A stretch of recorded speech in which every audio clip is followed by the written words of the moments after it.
Kada govorimo o tijelu, postoji vanjsko tijelo koje vidimo, koje nam je direktno jasno, koje je koža, znači oči, zubi, kosa, sve ono što možemo vidjeti.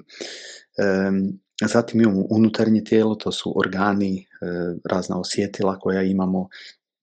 5 svjesnosti, znači svjesnost, vizualna svjesnost, auditivna svjesnost i tako dalje. Svaka od tih svjesnosti ima organ.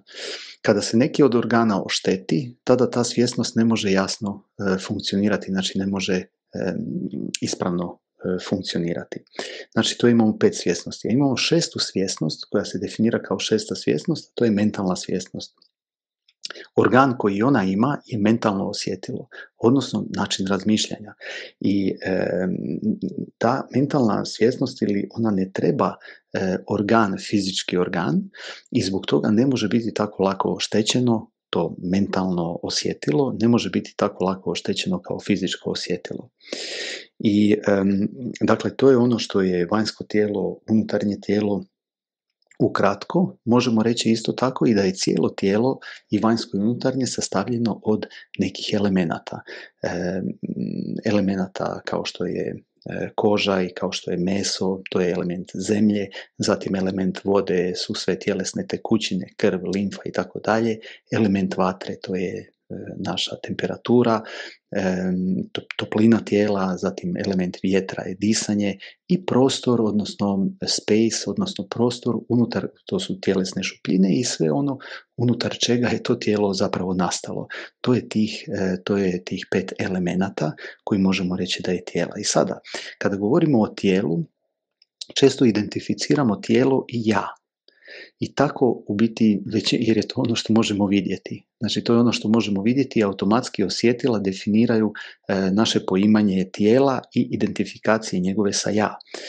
Ali, ako razmislimo, kad neko udari me za ruku ili pomiluje po ruci, kažemo on je udario mene, udario je ja. Ali, kada me boli ruka, kažem boli me moja ruka. Dakle, na jednom nesvjesnom nivou nije nam ni jasno, imamo jednu zbunjenost o tome što je zapravo ja. Nije nam baš jasno. Kriva spoznaja ja i smatramo da je ja i tijelo jedno, ali zapravo na nesvjesnom nivou nije nam baš specifično jasno što je ja, a što je tijelo. Vježbom, da sad ne ulazimo preduboko u filozofska objašnjenja, vježbom mindfulnessa tijela mi postižemo duboko svjesno, nesvjesno shvaćanje, da dobivamo duboko razumijevanje o tome što je to tijelo. Znači, duboko razumijevanje što je tijelo na način da promatra, znači da promatramo postojanje svoga tijela, kao što promatramo da postanemo svjesni svojega tijela, postojanja tijela, registrirajući sve organe našeg tijela, registrirajući cijelo tijelo kao cjelinu, i onda ćemo ići postepeno u registraciju svih dijelova tijela, bez dodjeljivanja tome nekakvih oznaka dobro, loše, boli, ne boli, zdravo, nije zdravo i tako dalje, nego samo registracija. I tom svjesnošću tijela počinjemo transformirati i naš i smanjivati tu identifikaciju uma i tijela. Znači tijela kao jedine manifestacije našeg bića, što je, ako ne razaznamo razliku ili odnos između ja i tijelo, onda je to dosta otežano jer je ta identifikacija izuzetno jaka.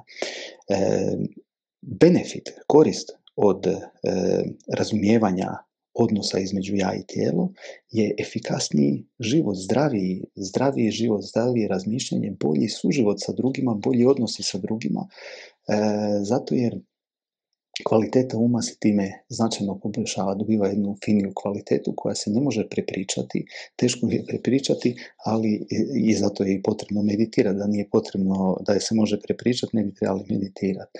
I zbog toga je vrlo korisno napraviti tu meditaciju.